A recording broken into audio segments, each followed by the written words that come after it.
My name is Michael and Romita. I'm a town resident. I've run a corporation here in Harrison for 20 years, and I'm the father of a teenage daughter.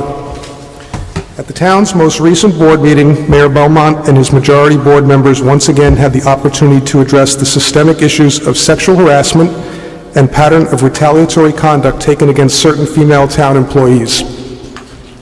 Instead, the mayor and his majority used their pulpit in an attempt to intimidate and muzzle Frank Gordon, a fellow board member, who had chosen to speak out about these important issues. At one point, the mayor expressed the desire that a statement previously circulated by Mr. Gordon and other concerned citizens that addressed the town's harassment issues be read into the record. However, the mayor became distracted by his board's continued efforts to silence dissent, and the statement was never read. Here in full is the statement that the majority finds so offensive.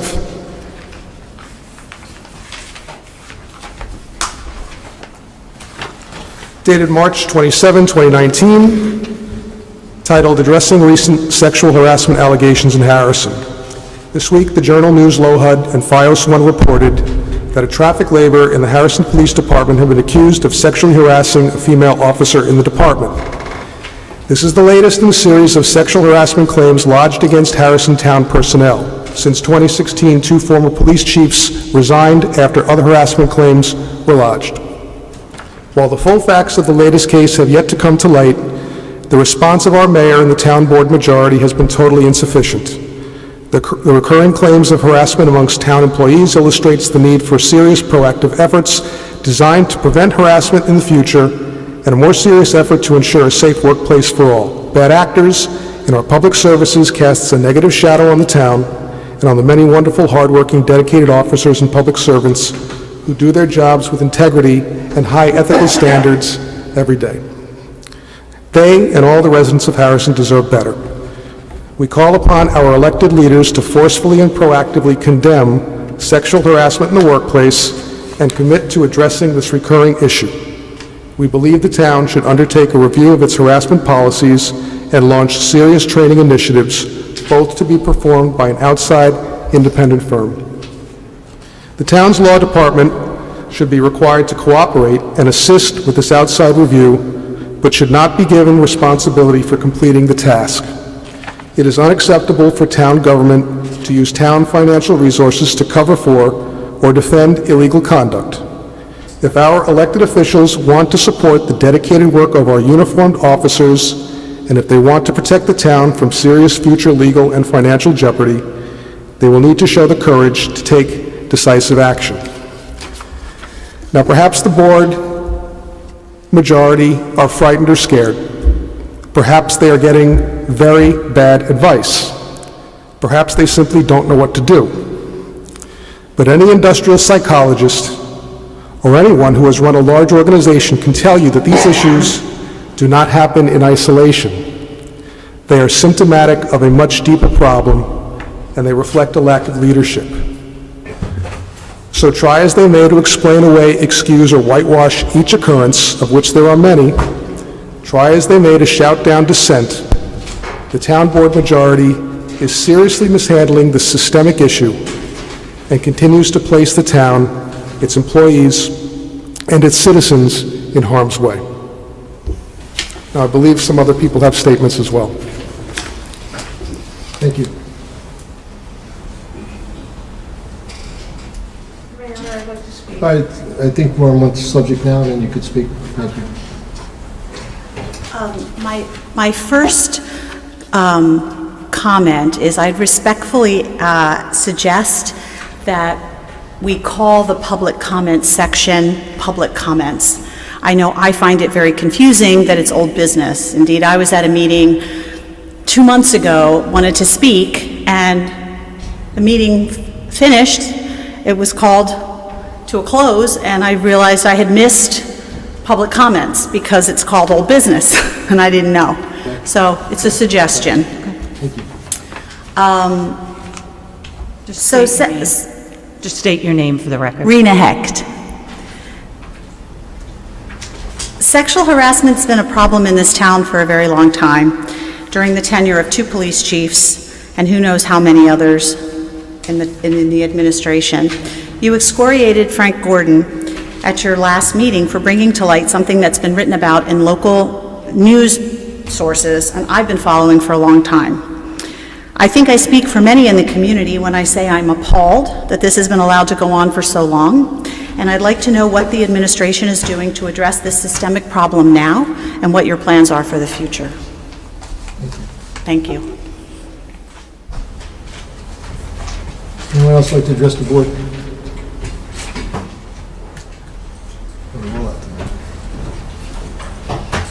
Good evening. My name is Lauren Leader.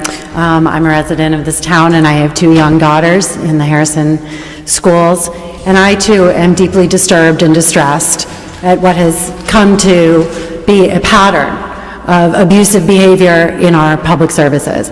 I'm particularly concerned that in one case, in the case of a woman, one of the few women who stepped forward to be a volunteer firefighter, that she was harassed and pushed out of her job.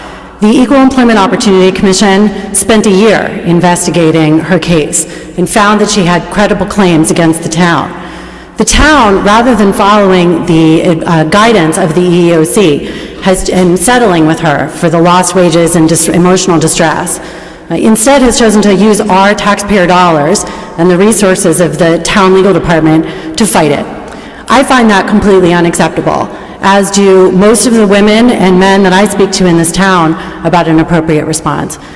Some people in the town know that I have dedicated a huge part of my career to supporting and changing a culture of sexual harassment in workplaces around America. I speak on those issues on television. I work on those issues in major corporations. All over the world, the Me Too moment has come to mean that institutions need to be accountable. And that accountability is complex. Of course, we need due process. Of course, all Americans deserve that. But when there is a situation where harassing, discriminatory, illegal behavior proliferates, it requires, in municipal government, just as it does in corporations, a strong, swift, and clear response.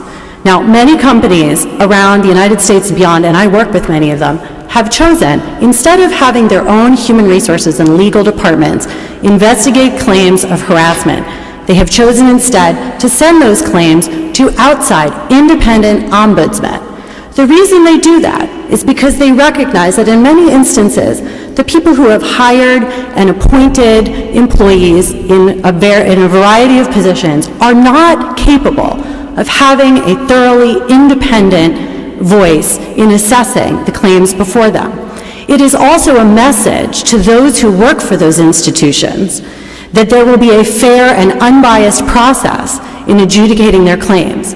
And in fact, across America, what we have seen is that where leaders in the chain of leadership command are responsible for adjudicating claims of harassment, it discourages people from coming forward for fear of retribution, for fear of their jobs being on the line.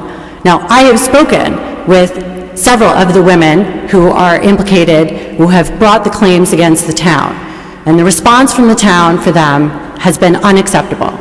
You really have to ask yourself how it's possible that in a police department of 67 people, where there are only 4 women employees, only 4 out of 67, that 3 of them have raised claims. That, to me, speaks to a climate and a culture that allows this to proliferate.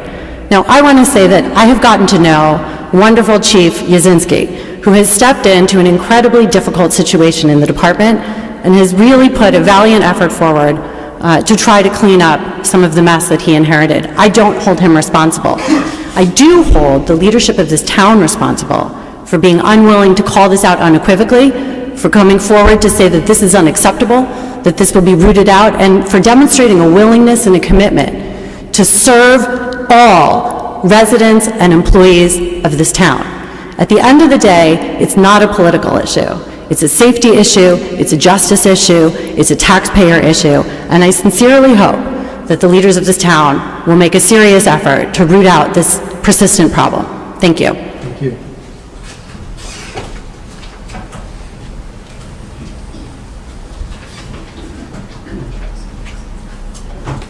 Look, My name is Brett Harsh. I moved to Harrison about 2 years ago with my wife and young son. Having received and read Councilman Gordon's letter several weeks ago, I was appalled to see the video of him being attacked about it by the mayor at the last board meeting. The deliberate misrepresentation of the contents of that letter was frankly shocking. At no point does the letter discuss confidential town information, as was alleged, nor does it discuss any specific employee. What the letter does do is make a common-sense plea for this town to institute the necessary training to prevent any further instances of sexual harassment by its employees.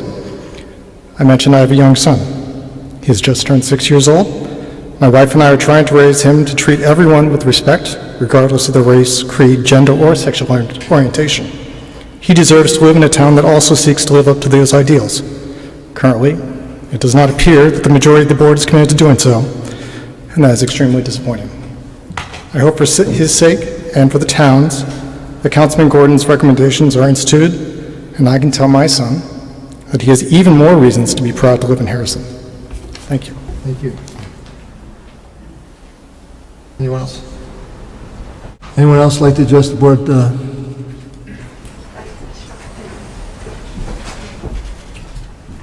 Hi, I'm Hannah Kenny, and I am kind of also a recent resident here. We moved here 3 years ago, and I wanted to come here today for 2 reasons, and I'm super late because I was trying to save the house from getting flooded. So sorry about that, and I apologize if I've missed anybody else who's been speaking. I saw the article that came out today and the accompanying video, and I just felt like I needed to come and speak to that.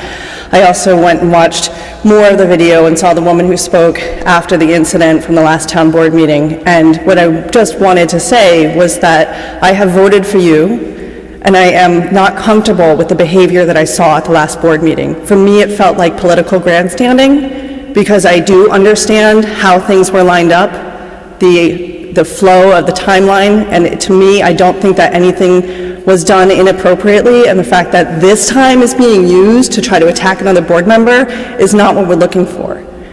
This town is a great town, but you shouldn't be attacking each other.